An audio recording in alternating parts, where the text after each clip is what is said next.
Hello and welcome. My name is Natasha. Good to be with you again here for another BorrowBox live event. And this time I am going to be speaking with best-selling author Hayley Scrivenor.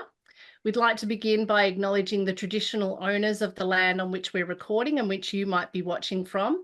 I'm actually coming from the land of the Wurundjeri Woiwurrung people of the Kulin Nation, and Hayley is going to be speaking to us from the lands of the Wadi Wadi people of the Darawal Nation. We pay our respects to all elders past and present and acknowledge them as the original storytellers of this land.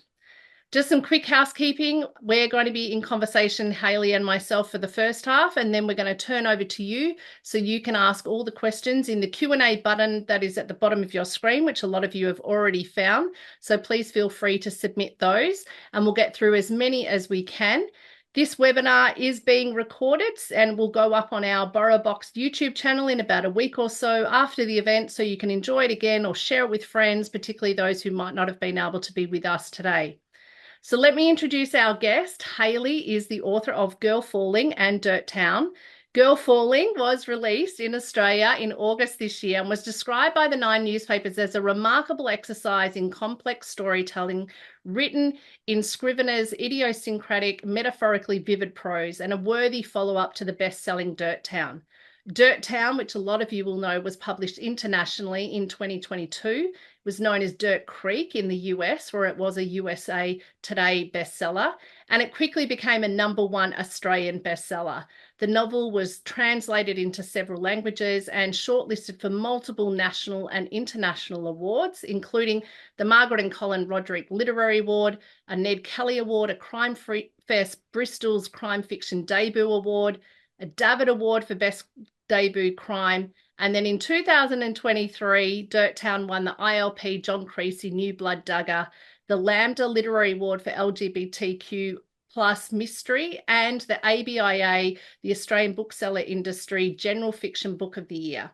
Hayley has a PhD in creative writing from the University of Wollongong, and she lives on Darawal country on the east coast of Australia. So welcome, Hayley, and congratulations on the release of another publication, a thoroughly gripping book, Girl Falling, that I loved as much as I had Dirt Town. It must be just really amazing to be having a new book out there. Well, thank you so much for having me, Natasha, and for that lovely and warm welcome. And it's lovely to hear where everyone is joining us from tonight. It's honestly a relief to sit here in front of you with my second book, because I do think Dirt Town exploded in a way that I didn't really anticipate, or I don't think that I could have anticipated, to be fair. I wrote that book as part of my PhD. I thought my mum and maybe my PhD markers were going to read it. So to be here talking to you about my second novel, which was really made me feel like I had delivered on that thing that you're afraid you might not be able to do, which is a second book and getting it out there. So it's lovely to be chatting to you tonight. I think there is that, thing in the industry where they talk about the second book, that kind of anticipation, particularly when it's come off something so successful as you had experienced. What did it feel like to come in to the writing of the second idea? Did you feel under pressure, or was there already an idea that was formed that would become Girl Falling before all of the, maybe even before the publication? Yeah, there was the very sort of small kernel of an idea when my publisher bought Dirt Town, and they offered me a two-book deal, which was very exciting, but also they were happy, with the fact that I sort of didn't know that much about it at all, really. I said, I think it's going to be about a difficult sort of triangle between three people, and I think there's going to be mountains involved. I think that's literally all I told them. The absolute sort of most lucky thing that happened is that because, and it's often the case with first books, Dirt Town was sent to the publisher probably about 18 months before it actually hit shelves. So Mm. it didn't come out for a decent, sort of 18 months. So I had time to really get into that very light sketch of a story and really begin to get to know the characters that were going to be at the core of the story and really figure out what it was that I wanted to explore. And I think it was lucky that that happened because given the success of Dirt Town, I might have otherwise felt pressure to kind of do the same thing again or give, Mm. Town 2 more dirty or something. Yeah. Like give um out of fear that that's all that people would want from me. But it was sort of too late. I was too deep into these characters and too deep into a story that I really fell in love with and characters that I really just could not get out of my head. Mm. And I'll be honest, that's really when I felt like a writer, because sometimes you worry that first book is a fluke, but when you come to the table and you find that you there is still another world there to discover, and you get to that place where they feel like real people, it's pretty magical kind of situation to be in. So I think I was very, very lucky in that respect. I don't think it's luck. I think there's a lot of talent behind it. And you touched on that you were doing a PhD. It was in creative writing, if I'm correct. And obviously that did meld together with the Dirt Town. Can you just talk about how those two aspects came to you getting published? Oh, absolutely. And I promise, unlike my tendency when I'm talking about my PhD, I will not be long and boring, because that does tend to happen when you've spent years sort of studying a topic. But in really sort of broad strokes, my PhD looked at stories that had an element where people narrated the story together. Now, that's not a really usual way that we tell stories. Often we say, this is a story of his life or this is a story of my life. But it's Mm. quite unusual in fiction to say this is the story of our life. Mm. And one of the instances that I found really inspiring, in fact, is the sort of ancient Greek chorus. So in an ancient Greek sort of play, you would have this chorus who would be a group of people that would come on stage, and often they would sing together, but they would be singing about what was happening in the story. They were kind of often they were villagers or they were somehow part of the world of the story, but also they would often know what was about to happen sometimes, or they would have and they would sort of say things like, "Oh, woe is us," or "Woe is our hero." So I loved that idea, that really ancient way of kind of telling a story, but it appealed to me to take that and put it in and kind of take small town, daggy Australian school children, and elevate them to a kind of Greek chorus. So that was really the originating idea for what I wanted to do in the novel. And I spent the research time looking at different novelists that had sort of done that. And there aren't that many. Um, and that sort of was really inspiring to kind of go, yes, this is an exciting way to tell a story. And how did that PhD project then get you onto becoming maybe meeting an agent or getting published? Yeah, so what's really great about the creative writing PhD is you're encouraged to produce two artifacts. You do a novel or a collection of poems or whatever it may be, and your thesis. Now, if I were a scientist and I was doing research at my university, I wouldn't own my research. The university quite rightly has IP over the things you discover in your science degree, Mm. science PhD. But for whatever reason, and luckily for me, the creative artifact becomes something that you own and that you are allowed to kind of try and get published. And I was really lucky while I was doing my PhD that I had gotten a couple of fellowships and I was shortlisted for a prize. And off the back of that, I applied for an agent who very quickly read my work, which isn't always the case. And my lovely agent, Grace Heifetz, um, I think I sent it to her on a Friday quite late in the night time, and she got back to me late on Sunday night saying, I love it, and I think we should move forward with this. And that's from there, everything kind of just got really weird and exploded a bit. It did Um, explode. Yeah. yeah. So when you came to that novel Dirt Town, or even then later Girl Falling, what is sparking your imagination? Is it an image? Is it a conversation that you overhear, a news article, a character, something you hear in a song? What sparks your imagination to then go, I want to actually put that into story form? It's interesting because I'm working on my third book now, and certainly for my first two books and this book I'm working on now, the thing that seems to come to me first is almost the final image, like the final scene of a movie almost. And that's can be frustrating because I don't really know who everyone is yet. And yet, in the case of Girl Falling, for example, and this is giving nothing away, because this is of course a spoiler-free Yes, conversation. spoiler-free conversation. But I had this image of Finn, who is my, narrator in her 20s, standing on top of a cliff, thinking about something that had just gone very wrong in her life, basically. And that's sort of it. And that's not a lot to go off, but I knew that she was like she had lost something very important, and I knew that she had also learned something very important. And so that was kind of and the actual sweep of it, the idea of her looking out over the valley, there was something about that that really made me feel like, oh, I think I can tell this story. And for me, it's often once I know the point of view. So you know, with Dirt Town, I had this idea of at least part of the story was going to be told by an us, this group of kids. And this is a book that I very much realized early on was going to be an I. It's totally Finn's story. We completely experience everything kind of through Finn's eyes.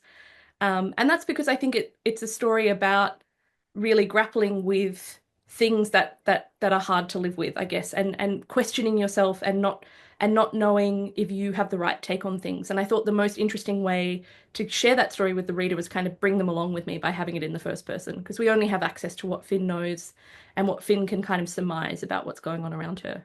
And that is so different to Dirt Town because we obviously get all the multi perspectives and the different voices, adult voices, children's voices. So for those that haven't read Dirt Town, we obviously have the disappearance of young Esther, and we hear through different town participants a collective voice, as you said, but also individual voices, adult and children. And my favorite, Ronnie, who is the young primary school friend of Esther, and we follow this crime of this missing case. But we know from the outset that there is a body that is found. Mm. So, how was it that image that was what was the impetus for you to start Dirt Town then? If you're talking about that you see something later on that maybe doesn't make sense? I think I definitely knew, and again, it's not a spoiler. I knew that Esther wasn't going to be coming home, and that was part of the image I saw. And I Mm. kind of can't tell too much more about that image Yeah. without giving things away. But I knew that one of the you know the kind of absence at the core of the book was going to be this girl. And Dirt Town is really a story about what happens when you take someone out of a small community, and it's about the people left behind. And we learn a lot about Esther, but we only learn it through people that knew her, that loved her. And sometimes what the kids let me do also is show us people that maybe didn't know her very well, but still their lives are impacted by her going missing. And Mm. I really enjoyed kind of approaching the novel in that way. Like she is the absence at the heart of the story. And I love that too because it allowed it not to be just a straight police procedural crime book. It kind of defied those genres a little bit by the suspicions were kind of being cast here and there, but you actually were really getting to the heart of the character of the girl who was missing, but without her being a voice and that kind of heartbreaking thing that you know even by the end, even though you've fallen in love with her because you feel like you know her, she's never coming back Mm. to understand what's happened to her. Oh, I love that you feel that way, Natasha. That's absolutely kind of what I'm going for. And I think the thing about Dirt Town for me, it's interesting because I think it's quite rightly called a police procedural. There's certainly a police procedural element. But when I was writing it, the police character was actually a fairly late addition. I had been writing the story for a couple of years, or like a few years, I think, actually, before Detective Sergeant Sarah Michaels showed up. And that's because I think I really wanted to tell a story about childhood, maybe, Mm. is one thing that I've sort of figured out thinking about how the book came together. It's very much more than sort of, it's 60% of the book is told from the point of view of children. And I think we think of childhood as quite an innocent time.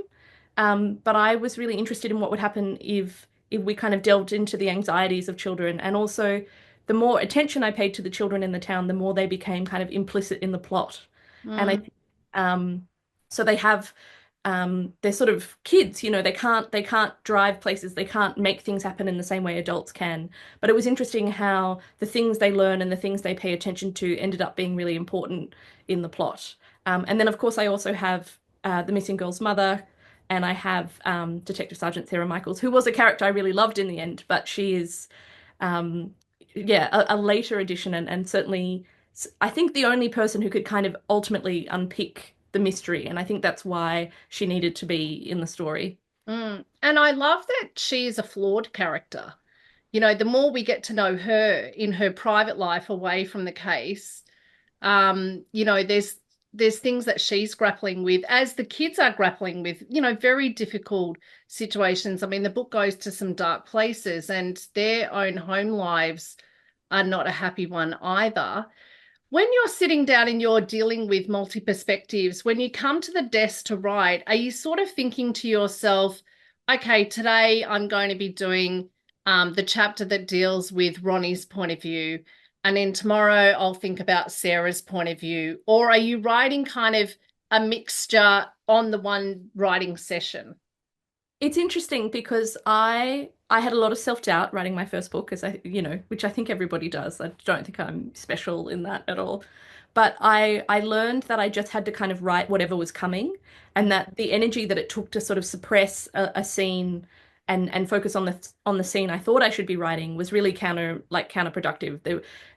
So I learned quickly to kind of follow the energy, and that unfortunately means that my manuscripts often end up being very long and very messy, and they're not in order. I don't write in order from beginning to ending, and often I write the ending first and then figure out how the hell I'm kind of going to get there. And I write whatever is kind of resonating with me for that day. It's interesting because it's changing with my third book actually because Dirt Town is quite a sprawling book in its way. It's got all those POVs. I think Girl Falling, part of what I wanted was this real sense of claustrophobia. It's this really intense description of one person's experience and their relationships in kind of the worst week of their life, right? So it's interesting how I'm going from that, and then in my next book, I'm kind of going back out, and I want lots of points of view again. And so I am planning a bit more, and I am trying to write a bit more in order because I can tell with this many characters, if I don't kind of keep track of the causality, I might get into trouble. But the answer of how I did it with Dirt Town is honestly just trial and error. And I really wrote the events of the story kind of from everyone's point of view, and then I just cut them up and slotted them in an order that I thought made sense, and I played around with that for a long time. And the beauty of that is you can kind of follow and go wherever the story is most interesting at a given time because you have those 5 points of view to choose from, which is one of the challenges of Girl Falling was we only have Finn and what's going on for her. We can't, when things get boring, go to the other side of town. But I definitely found ways around that. And one of the main things, or one of the main ways I did that is by going into Finn's past, because this is a story that's very much happening on kind of two timelines, which I really enjoyed. It was a technical challenge, but I think my hope is that ultimately it comes together and we learn the things we need. And we also get some moments of light and dark, right? Because Finn is having such a horrible week, it's nice to be able to take a break from that and take a break from her grief and kind of go back in time. Mm. I think you must have worked well with your editor and you thank a lot of people in your acknowledgements. There's a lot of gratitude there, but even other authors that you had perhaps had discussions with or been influenced by. As you came into the second book, Girl Falling, and for those who haven't read Girl Falling, we might just say that it begins with the image of an accident happening at the Blue Mountains, a fall, and then we are kind of wondering, uh, you know, was it an accident? Was there something more deliberate? Who was involved? What are the stakes and why? Which is what I love about it because that real emphasis happens on not just what, but also who and why.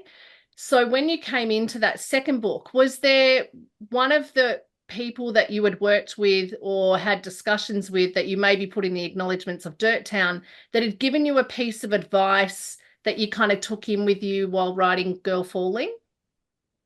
Oh, it's hard to like it's funny because I often get told, and sometimes I'm not going to say disapproving, but people sometimes say like your acknowledgements are very long. Oh, I think And it's brilliant. Yeah, and I honestly, it would feel disingenuous to do it any other way. yeah. Because although your name ends up being, being in the shiny gold foil in the Australian edition, on the cover, there are so many people that make a book what it is. Mm, And for me, that really, I think so much of what you need to finish a book is you somehow need to convince yourself you are a writer.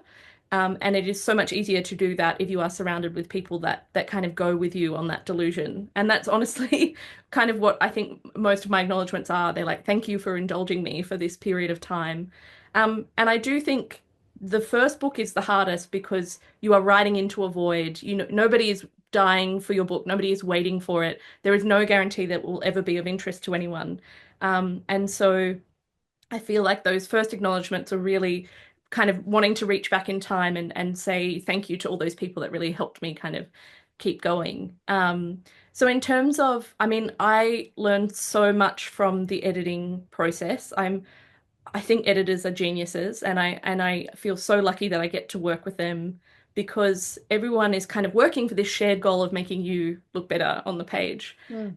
And I think what a really good editor does is sort of acknowledge what you've done and see what you're trying to do, but also pushes you further than you could ever go by yourself. So I've gotten lots of good advice, but I think the voice maybe that comes to me most often is that of my PhD supervisor, Dr. Shady Cosgrove. And because I worked with her on Dirttown. In fact, I wouldn't be a writer if it wasn't for Shady, because she read one of my short stories and she said, I think you could write a novel. Like, I think this is something you can do. And that's the kind of life-changing thing that you don't just say to someone, you know. Yeah, Well, it's I don't such know beautiful when, encouragement. yeah, when saying it to me, I don't know if she realized that 6 months later I would quit my job and be doing a PhD, you know. Um, but she always brought home, her question was always, so what? Like, okay, it took you 5 days to write this scene. Like, so what? Okay, you like this description. So what? Like, why does it matter? Why should the reader care? And I think that has become such a foundational part of maybe not so much the actual drafting process, because sometimes you have to let yourself follow those, you know, you're not sure where it's going, and that's okay. That's, you know, something that you're exploring as you're writing. But I never want to send something out that I don't feel answers that kind of so what question. Mm. Um, and that is, I think, what makes your writing better, is just holding it to that standard again and again and again. And I think that's what really drew me in with Goya Falling is, like you say, it's one perspective. It's just Finlay who's dealing with the fact that she has lost her girlfriend, and that's not a spoiler because we know that at the beginning. But then as we get to know their relationship, her girlfriend Magdu, and also her friendship with another friend, Daphne, who was there at the time, by those flashbacks, it is what you say that we get the lightness, but we're also getting a lot of meaning behind that. So we do feel invested. And I definitely was kind of compelled to keep going to work out what was happening and what was going to actually kind of eventuate. Yeah, it's well, thank you for saying that. That's lovely. And I think the what I always want to do at the very beginning of a book is bring the reader in a way that they don't need to fully understand exactly what's going on, but they can understand in a very primal sense. So they don't need to know this person's name is Finn, and you know she works in a cafe and an outdoor ed place, you know, and her sister died, and you know she's close to her mum. They don't need to know all of that. What I wanted to show you in that opening is we've got three women, two of whom are clearly dating, and our narrator is clearly quite in love with this girlfriend that she's taking rock climbing for the first time, and this girlfriend is nervous, understandably. I think the reader can kind of appreciate that. We know there's this other person there who knows Finn very well and is being a bit strange and is kind of calling on it's sort of calling on this it's clearly a long-standing friendship and they have these inside jokes, but there's something not right about that vibe. And you're sort of with Magdu, who's about to go rock climbing, and Finn is there sort of promising her that it's all going to be okay. And then we cut to the end of the chapter, and Magdu has fallen to her death. Mm. And Finn tells us that what she's looking for is a way to understand what's just happened. Mm. And I'm hoping that entering the story in that way makes the reader also want to understand, like, how is this trio, what has gone wrong? Was it an accident? Was it something else? And we really do need to go into Finn's past to be able to fully appreciate kind of how those three women came to be there at that time and why it all went so wrong.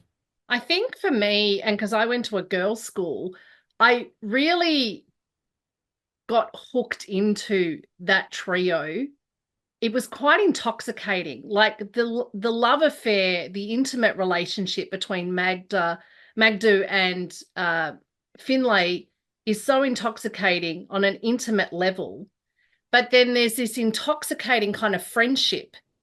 And then it gets a little bit dangerous and a little bit manipulative that I kind of thought to myself, okay, there's two different relationships going here. How do they come? Because the two girls, Daphne and Finlay, have met when they were in year 10. They're bonded by their grief for younger sisters who have both passed away. But then when we're meeting Magdu in her relationship, somewhat older Finlay, and then the events start to roll from there. How did that free you up as a writer to keep the one focus so that it felt more claustrophobic, and then jumping around in that time as opposed to what you'd been doing with Dirt Town. Yeah, it's interesting. I love that you use the word intoxicating, because I do think Finn is kind of intoxicated by Daphne, and as you said, they are bonded when they're 15 by this quite full-on thing that happens to both of them in a sort of a very freak way when and I think that would bond two people. And I think also Finn, for a lot of reasons, is someone who, there's a reason the book is called Girl Falling. I think she is someone who falls hard for the people that she loves. So she has this intense friendship with Daphne, from when they're 15, and it changes in character over the years, and yet it never loses this essential quality of, and she often describes feeling like she's on one at the end of the rope that Daphne is holding, and Daphne can pull on that rope whenever she wants to.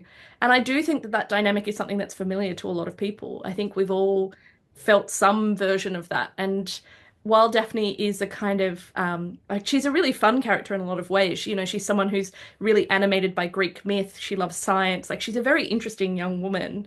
But I don't know if I would personally want to be her friend, because she is not always a very good friend. And I think what again, we come back to this idea that it's Finn telling the story, and Finn is intoxicated by Daphne. She's also intoxicated by Magdu, but we can draw our own conclusions about which one of those is healthier than the other.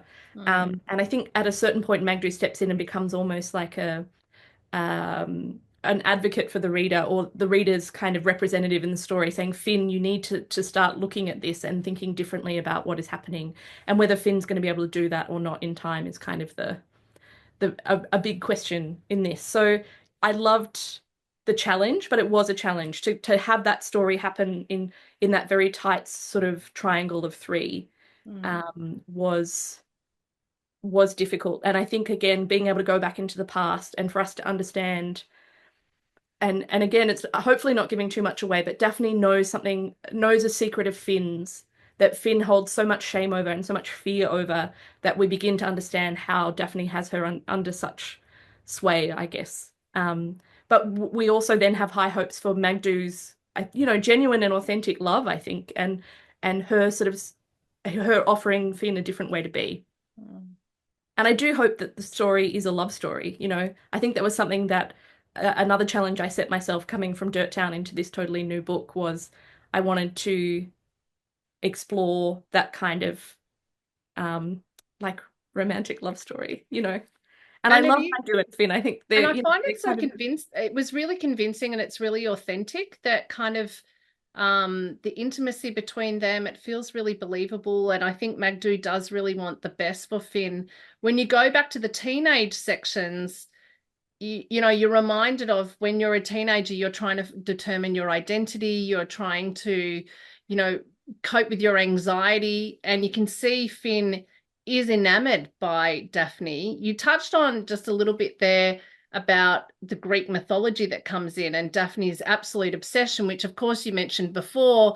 In Dirt Town, we have the Greek chorus kind of working with the town speaking. So where does this fascination with Greek mythology now just sprinkling in both of these books? And of course, Daphne talks about even the origin of her name has a link to Greek mythology. yeah, I love that you mentioned that. And I think the moment where Finn and Daphne first meet, Daphne's crying in the toilets at the high school where they both go, and Daphne's only been going there for a few weeks, when her sister dies. And so no one kind of knows what to do with Daphne. Everyone is kind of being really weird and not kind of reaching across to help her because they don't know her. But Finn is the one person who kind of sees her crying and goes up to her and kind of offers her consolation. And Daphne makes a joke about her name being from Greek mythology. And all Finn can think in her head is of Daphne from Scooby-Doo, which is a dichotomy that I really think defines their friendship in a way. So Daphne is often trying to elevate the conversation and kind of bring in these sophisticated references. And Finn, I think, is, she grew up watching cartoons with her sister, and she's not a big reader. She's not, and she's someone who's so animated by the outdoors.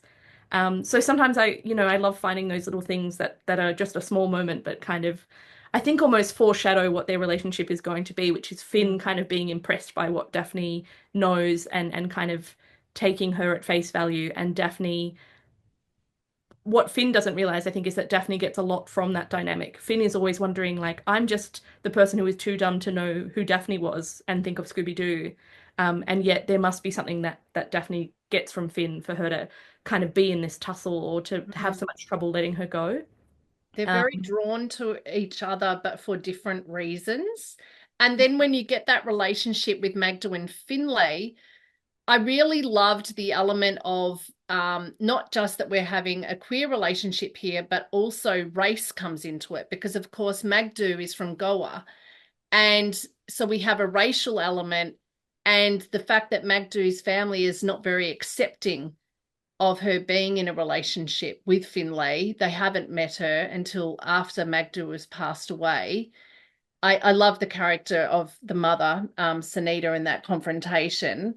Um, why bring those elements into the relationship? What were you wanting to explore with that kind of adult relationship there?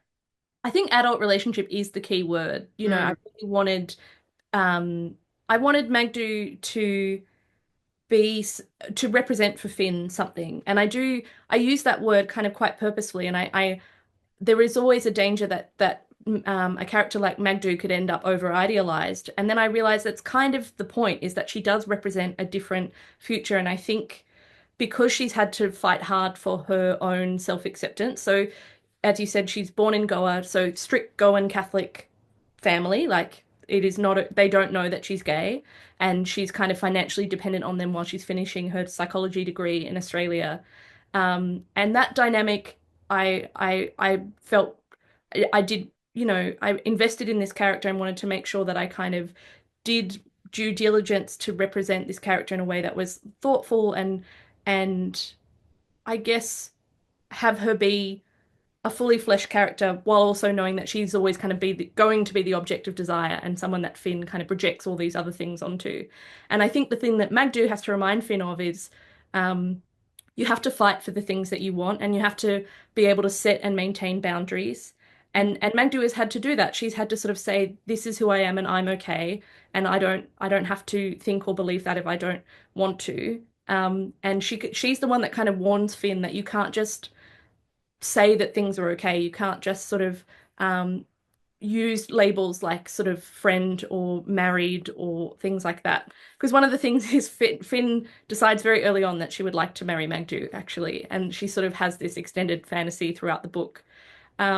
And I can see why, you know, that idea of of a union that is going to sort of carry forward and be you know, stability, and she feels like she will be an adult if she mm, gets married, and particularly if she gets married to Magdu, because Magdu represents the comfort and the sort of the hard-earned sense of self, I guess, mm. I think is what Magdu has. And I also just really love her as a character. She's a bit of a nerd. She's a big reader. She's not an outdoor person, so in that way, she is very much representative of me, or I get that part of my personality. And that, you know, with Finn, I had to keep pretending like what would a fit and outdoorsy person like? What would someone who willingly goes on a 7-day hike do in this situation? You know, because that is just not me. I love Um, that Magdu, though, is open to wanting to meet Finn in the middle and embrace nature by actually even going on the climb, you know, and so she has agreed, even though it makes her nervous. You know, there's this sense of, well, we've got to compromise and, you know, we've got to get to know each other's worlds here. I was going to ask, well, makes it that's what makes it an adult relationship, right? for And that's the sure. difference between I do think I'm often setting up this like dichotomy of or this binary of Finn and Magdu and then Finn and Daphne, and you get to Mm. see the same impulse played out in very different ways. Because I think like Finn is always meeting Daphne where she's at, and Magdu is willing to meet Finn in the middle. And I think there's something in that. So if you were more like Magdu and not an outdoorsy person, as you're saying, where did this fascination come from that you were going to incorporate the Blue Mountains, rock climbing? And was this something that you had to research, go to that area? Did you actually learn how to abseil? Because those descriptions, I mean, I remember on a school trip, they made us abseil. And when you talk about that first drop, when you go back, as the moment that is the real trust moment. I thought you nailed those descriptions. Was this something that you researched? Well, it's interesting, because in a lot of ways, girl falling is a story. It's about being in your 20s and figuring out who you are and what you like. And part of me being in my early 20s was trying on this idea that, hey, maybe I'm an outdoor gal. And I was really lucky. I had some really awesome friends who had been rock climbing outdoors already and sort of agreed to take me. And so I've been lost in a canyon overnight in the Blue Mountains. I've rock climbed things that I look back on now and I just go, oh my God, I can't believe I did that, like and sort of things like on the way to the climb, jumping over a gorge, and you're just free jumping over this gorge. And I think back to that, and I just kind of, it makes me so nervous now.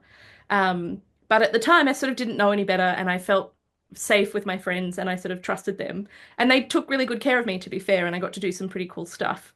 And so I guess I had that experience of rock climbing, and I certainly knew and had been in the Blue Mountains sort of landscape, which is just so amazing and So powerful. And beautiful. And that um, cover's beautiful. I mean, it just so yeah, I evocative think it of so place. captures that sort of vertiginous feeling. It makes me feel a bit sick to Yeah. look at it, to be honest, in the good way, I in have the, a in the fear good of way. heights. Would not be my favorite activity, I can tell you. Yeah. So when it came time to write the book, I was thinking, okay, well, this is great. I will go and do the climb that I describe in my book. Again, I'll be able to get my friends to take me out again. They all still do it. And so I game planned the kind of scenario I was thinking for the book with them. They were kind enough to read it multiple times and I got something that I was happy with. And then I thought, oh, it'd be good to go rock climbing right about now. And I realized through the process of writing this book over years of revisiting scenes where someone falls to their death while rock climbing. Actually, I never wanted to go rock climbing ever again. And so I think I might have closed that door for myself. Close. Um, and in the end I decided that I was okay with that, and I have really stress tested the kind of the scenario in that I describe in the book.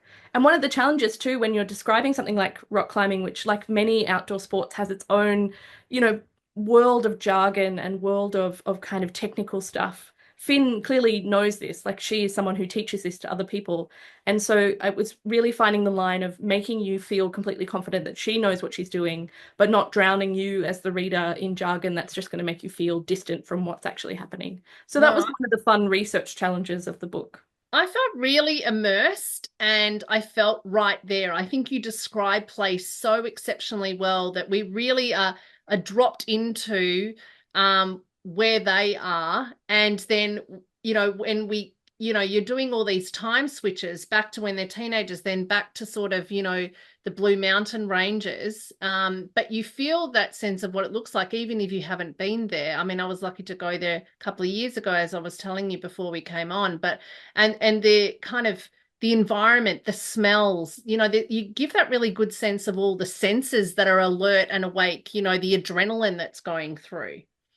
Oh, The well, one of the things, even though that would freak us both out, obviously now we've established that. The other thing that I don't have a dentist phobia at all.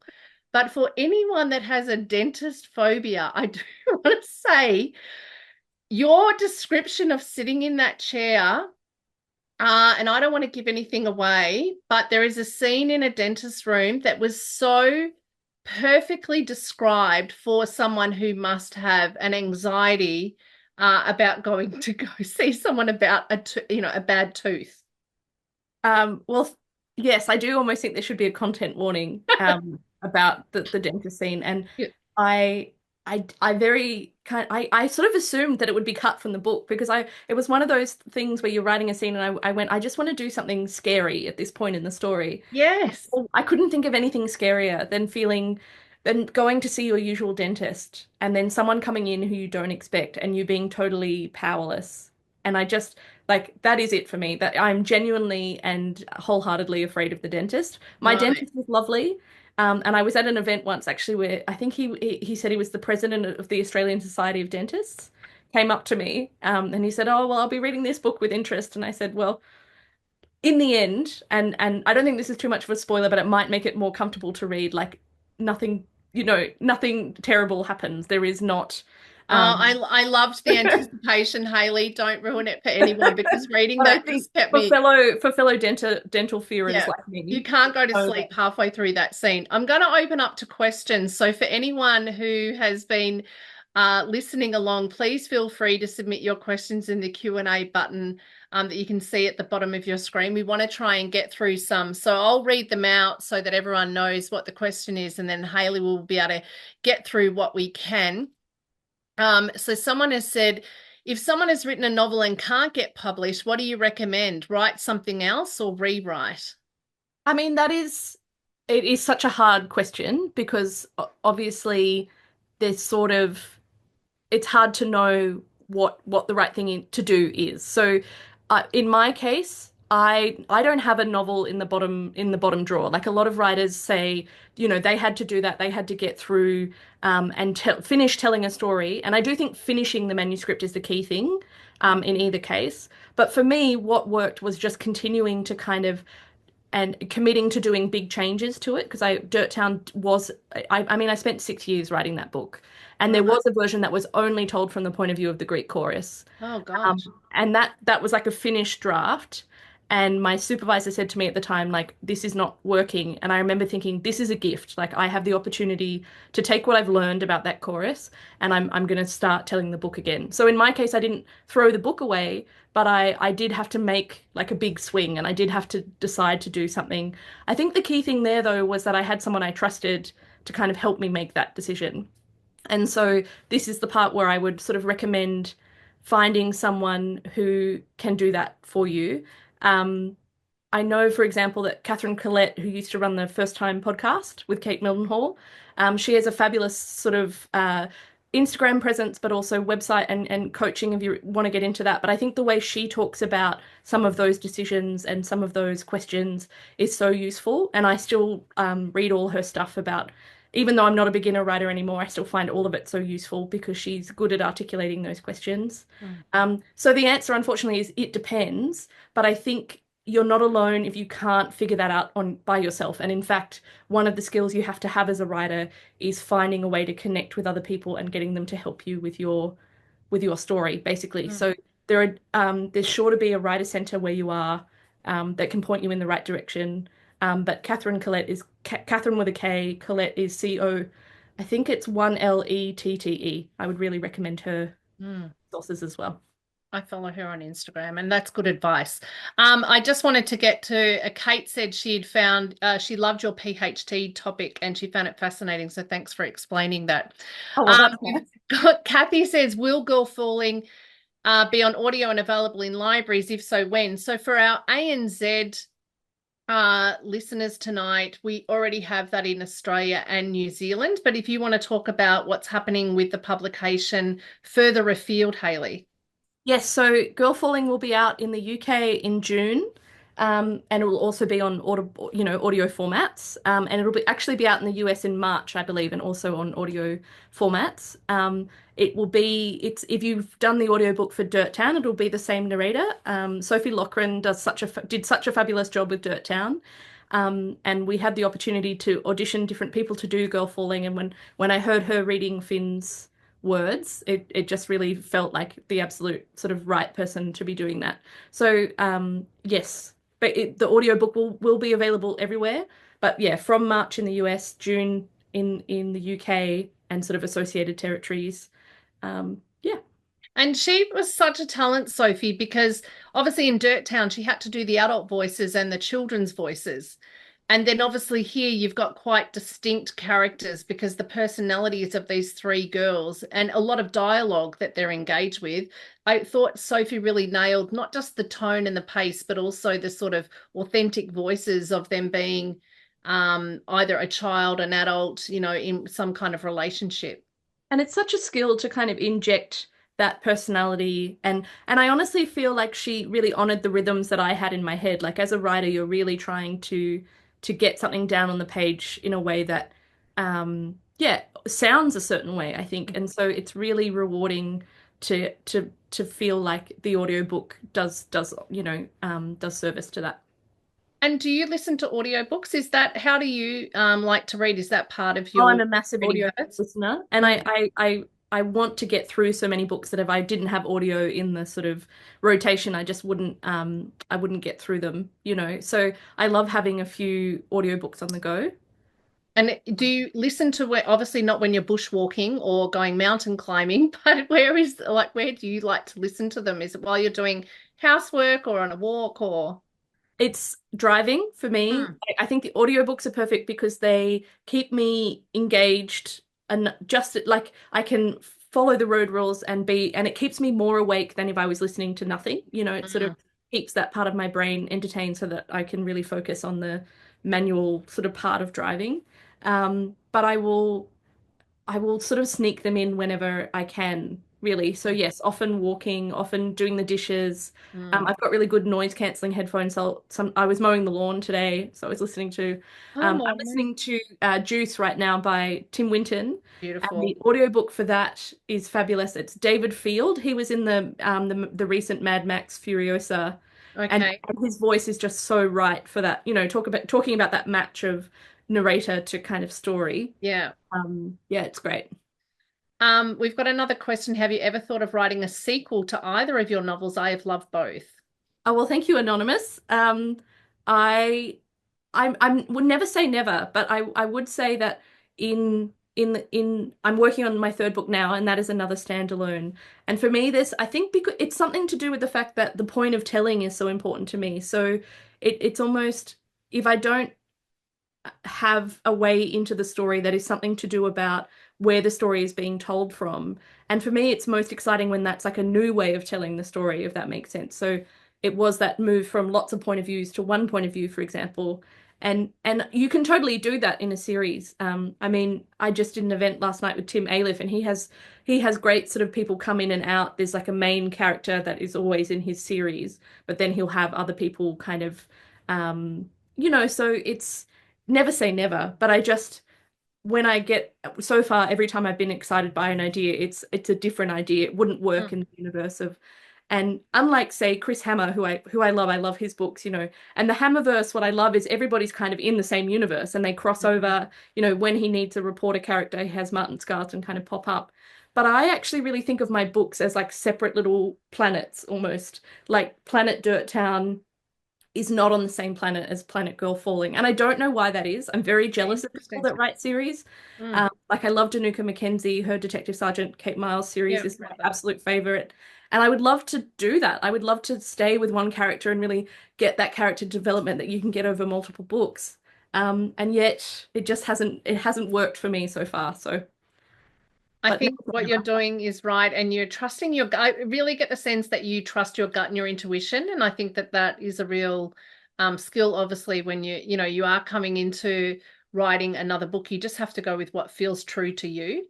I think that it's really spot on, Natasha. And I didn't start out that way, but I think to be a writer and to finish a book, you have to find a way to find that sort of gut feeling. Mm, I really struggled with for a long time, and I mean, I still experience doubt and fear, but now I'm much more likely to say if if this feels right for me, then this is probably going to be right for the book because the book needs to be animated by something consistent. And if that thing is me, then hopefully it will kind of come together.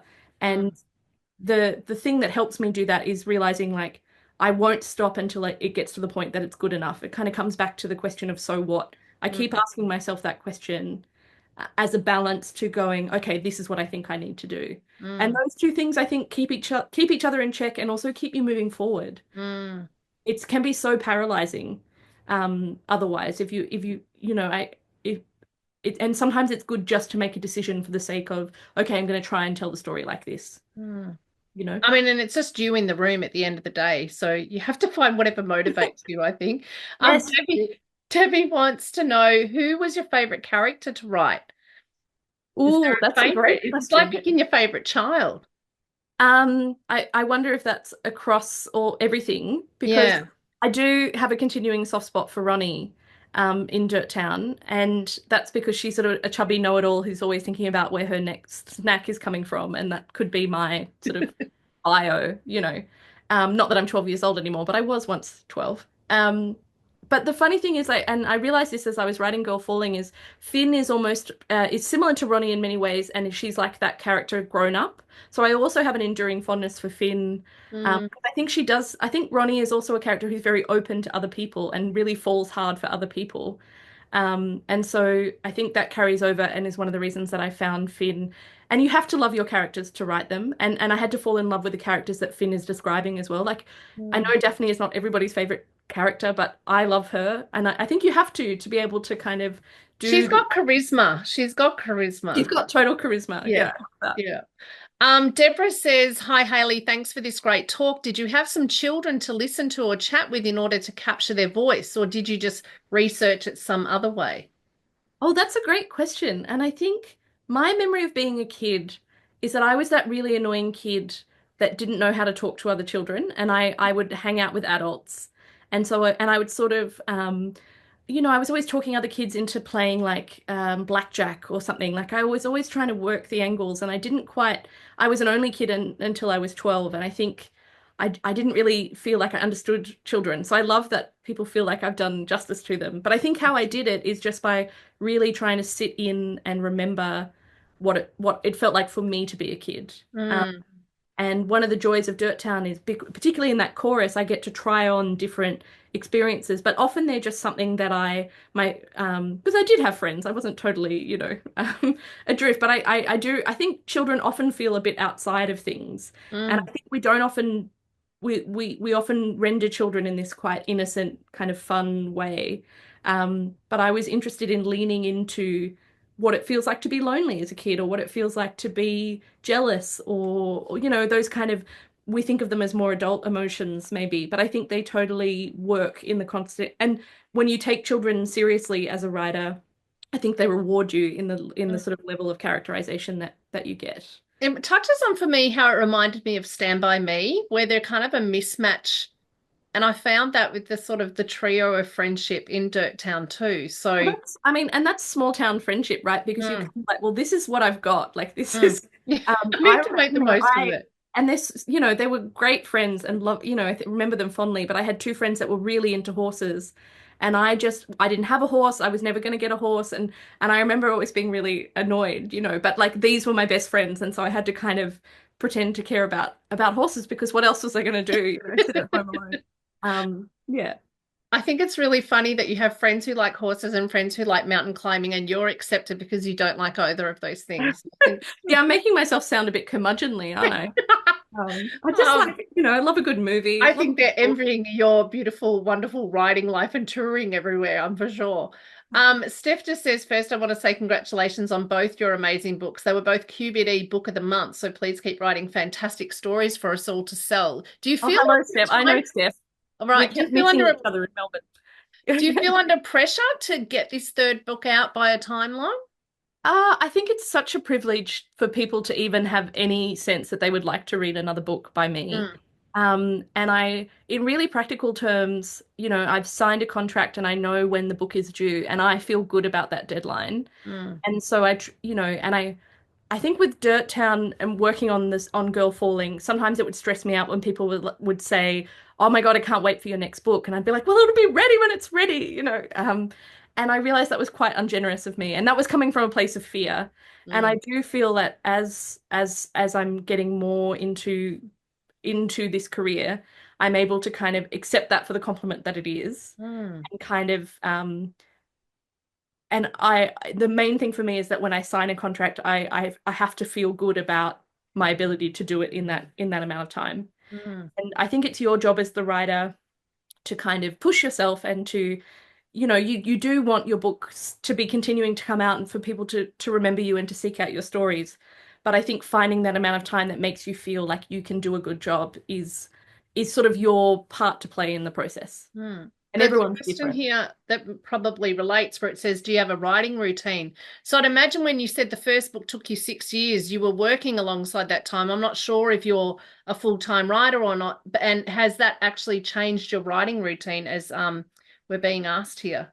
Yeah, it's funny because I do write full time now, which is such a incredibly lucky thing to be able to say in the Australian context. Mm, Because it means that I do get, I do a lot of events and I get to do that, but I also get to spend a lot more time on my writing. It's Mm. interesting though, because I'm not always convinced that I get a lot more done than Right. when I was. I do think there's something to be said for only having an hour and having to really knuckle down.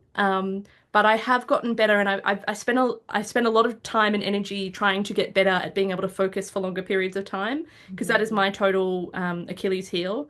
I was someone who couldn't sit still for 15 minutes, and I still struggle. So I have an elaborate series of tips and tricks and rewards and timers, and it's all, it's all a house of cards, really. But I think what I always come back to is that I just feel incredibly lucky to be able to do this and to participate in writing, and being someone who writes a book, because books are just the coolest thing ever and I love Mm. them so much. And so sometimes I still pinch myself that I get to do that. And if it's a joy coming back to writing the next day, whatever stage you are at in the story, I guess that's what just keeps you going and, like you said, moving forward. Yeah, and it starts to feel like the people in the story deserve to have their story told. I don't Mm. know if that sounds a bit insane, but it does get to the point where it almost it has enough momentum, or it has enough kind of, the people feel real enough that you kind of, you are driven forward because you feel like they deserve to have it exist in the world out Mm. apart from you. Yeah. Just a quick one that relates to what we were talking about before. Do you listen to your own audiobooks even at least once? It is hard to do Yeah. in not because obviously Sophie does such an amazing job, but it is hard to engage with your own work like in that way. In an oral And I way don't know rather why, than in but a writing? lot of authors that I talk to would say that. Yeah. And I know that because I was proofing the US edition of my book, and I was listening to the Australian audiobook to just kind of help myself slow down, because you start to really skip words. Like, it's impossible. You've read it 1,000 times by that Mm. point. And I found it a little bit too confronting to spend that much time with a book that was already published. Mm. Because you want to tinker, you want to make things better. And I think Mm. every book is a message in a bottle, and it's if it wasn't the result of that time and energy, and there wasn't an end to it, and you just kept editing it, it would lose everything that makes it what it is. So the audiobook almost, because you know those characters well, you sort of want to go in there and add things or take things out, and it's sort of that way madness lies, I And think. it's who you knew them to be at that time. And Yes. obviously, as you go on and do book tours and festivals and talks, you probably start, questions are put to you, or you think about the characters in different ways and how it's actually impacted people in ways that you wouldn't even understand. Because I know Charlotte Wood has said before that once, she's written a book, then it becomes the readers to interpret. So that would obviously open up other things for you then to think of. And like you say, it could go on at in infinity, kind of, always working on it. Helena says, "Hello, Natasha and Hayley. My name. I'm watching from Sydney, and I'm a member of Fairfield City Open Libraries, and I'm currently reading Girl Falling. I'm really liking it so far." Natasha, yes, as a person who is scared of health dental appointments, it was tense reading the dentist scene. Hayley, thank you for writing a book that is set in Australia with interracial LGBTQ representation. Did you feel nervous if some readers were not going to be accepting of this? It's a good question, and I think the short answer is no, because it was so integral to the story I was telling that if I was worried about it, it would be too destabilizing to what the book was about, right? Because I knew from the beginning it was going to be this love story between two women, and also things that just developed as the book was writing, as I was writing the book, as the book was being written, I guess. So, for example, it takes place during the marriage equality plebiscite. And that was sort of an interesting thing that ended up kind of joining up with things that the book is about. I mentioned how important this idea of a wedding becomes in Finn's mind. And that's why it's so crushing when she meets Magdu's family, and her mother in particular, who is not on board with that, shall we Mhm. say. Um, and look, I just don't think I could have written the book if I was worried about that. The lovely surprise, of course, has been that people have been welcoming. And I feel a little bit of pride. I'm a bisexual woman, and I feel like I've gotten a bisexual main character into the crime, into kind of contemporary crime. And that's exciting for, like, I would be excited to read that, and so it's fun to feel like I get to be part of that. But it's also not something that really people tend to get more into the relationship dynamics. Like, they're more like, oh my God, Magdu, she should listen to Magdu. Like, oh my God, Daphne should stop being that way. Mm. And I think that's the joy of fiction, is that we do enter so deeply into other people's kind of psyches, that I think it's just not something that people talk to me about. Because if you've gotten to the end of the book, then you probably don't have a problem with queer representation. Like, it's probably not the book for you if you have a problem with that. Mm. And I would say, obviously, at BorrowBox, we're dealing with, libraries around Australia, New Zealand, and the UK. And libraries have taken to both your books really, exceptionally well, and it's loaning exceptionally well already in Australia and New Zealand. And it says to me that library borrowers want to see real life reflected back at themselves. And that's something about crime, because I guess crime is such a popular category for libraries. They always talk about crime and romance being the two genres that are so popular, whether it's looking for answers that perhaps they don't get in real life in both a crime or romance sense. Um, it makes me think about what's been your involvement with libraries, either as a writer or just in your own personal life. I mean, and sort of almost goes without saying at this point, but libraries are one of the few places that you can just exist for free in our kind of capitalist, late capitalist sort of world that we're living in. And I think they are, whenever you see a library threatened, or whenever that is threatened to be kind of taken out of a community, rightly, people get up in arms, because that is so important, and is so cuts to the core of what it is to be a human being, really. It's a place you can go and exist and engage with books. Um, and I just don't think I would be the person that I am without that space when I've needed it. And I think they just are, if you were kind of building a utopia, like, you would start with a library. Mm. Like, it sounds really, it's hard not to sound cheesy or whatever, but I just really do believe that they are so important. And I am always so, I think people sometimes are afraid to tell you they borrowed their book from the library, because they feel that you'll be miffed that you didn't, they didn't spend the 32.99 or whatever. But I love when people borrow my books from the library. And thanks to the efforts of the ASA, I as a writer actually get an amount of money. When a book is borrowed, that's kept track of, and at the end of the year, I get an amount of money, which I think is fabulous for Australian authors, and so important. That it's now also happening in the audio and digital formats, which is fabulous, because that's the thing that the ASA was campaigning for. And it really makes a difference in the lives of Australian writers. So don't be shy to tell me you borrowed my book. I will be very happy about it. I won't be upset that you didn't go to your And then bookshop. when you've borrowed the book and you've loved it, it then becomes a great gift idea. Obviously, Christmas is coming up. I would be recommending, listen to it, enjoy it, particularly on audio, which I love. I mean, I've read it and I listened to it, so I've done both. This is But you then slipping back into your bookseller yeah, past. my bookseller Um, past. And Leanne is saying here, thanks for the library love. We've come to the end, but I do just want to finish with a quick little author hot seat if you're up for it. Absolutely. This will be quick rapid fire questions as a final get to know a little bit more about you. I So am historically very bad at answering questions in a short way, but I'm gonna do my I best. will cut in. I will just Okay, keep good. going, and then that will bring us to the end. So are you a planner or a pantser? I'm like Isabel Carmody, a panther, which means I stalk my story. Okay. Yeah. Are you a morning person like Finlay or a night owl like Magdu? I have to write in the morning. I'm not a morning person, but that is when I do my writing. Finlay is keen to visit Magdu's hometown in Goa. What's your bucket list travel destination?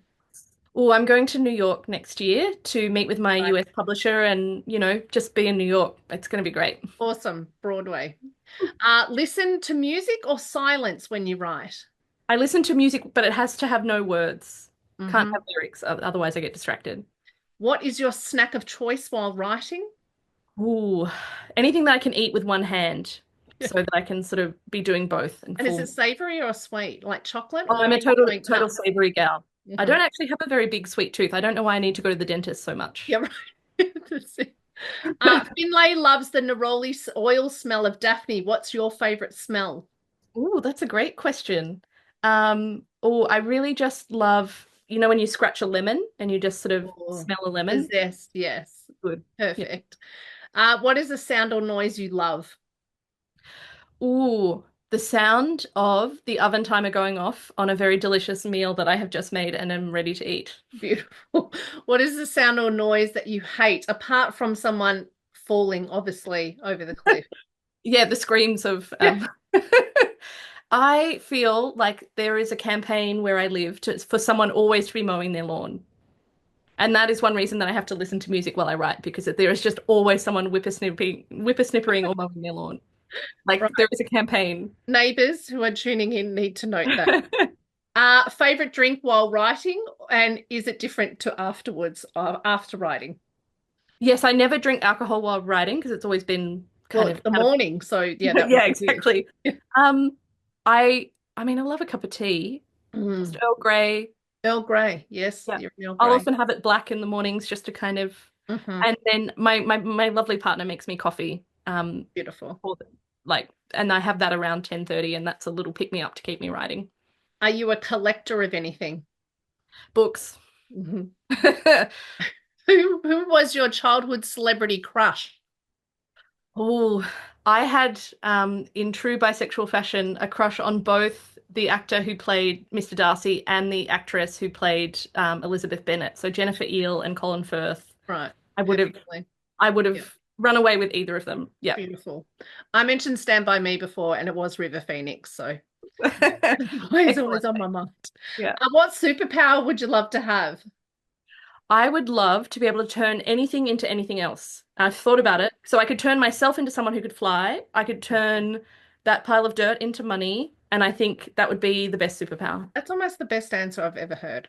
Or the ability to fall asleep whenever I want for however long. Oh, well, that is, yeah, particularly I as we think get that older. one would be really, and it's sort of small enough that it doesn't feel like there would be some kind of fallout. You know how Yeah, when you the get given a butterfly power, effect. there's always like a negative. Like if Mm. I could just have a nap whenever I Yeah. wanted, it'd be amazing. What skill do you have that might surprise us? I have been trained to effect a rescue at heights. So for a while, I was a sort of safety officer or the second person when you were doing tower climbing to like repair radio towers. So that's I would be very bad at it now, but there was a time where I was trained to do that. Beautiful. If heights freak me and Magdu out, what freaks you out? I mean, the dentist, I think. Yeah, I stick by that. We'll I stick can't by think of that. anything worse. Your favorite book as a child? I was a massive fan of The Secret Diary of Adrian Mole, age 13 and three quarters. It was the Um, first play I ever saw after reading the book. Yes. Yeah, I think Sue Townsend was like, it felt like she was talking directly to me. And I've reread them as an adult and I realized all the things that I missed as a kid. Mm, Those and I was a big Enid Blyton fan. beautiful. Yeah. Yeah, we're on the same page. What's a recent book that you've read or listened to and loved? Oh, that's a good question. I just read a book. It's not out yet, and I know it's really annoying when authors do that, but you need to look out for a book called Still Water by Tanya Scott. Okay, It's the most amazing debut I've read in a long time. So keep excellent. an eye We'll out look for that out one. for it. And who is the first person you show your completed first draft to?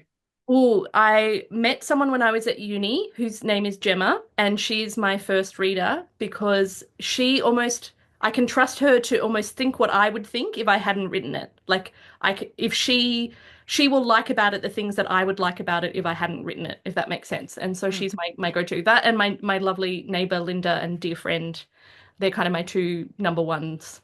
Yeah. Well, you've got your third book in action now, and I'm sure they're going to be waiting to be the first people to read your new work. You have completed the hot seat challenge, and that was very quick. And Helena wants to say the hot seat questions are really fun, and potato chips are a good savory Yeah. one-handed You're snack. talking my language. Absolutely. I think Couldn't on agree that more. note, I just want to say thank you to everyone for tuning in. I hope you've really enjoyed this event with Hayley Scrivenor.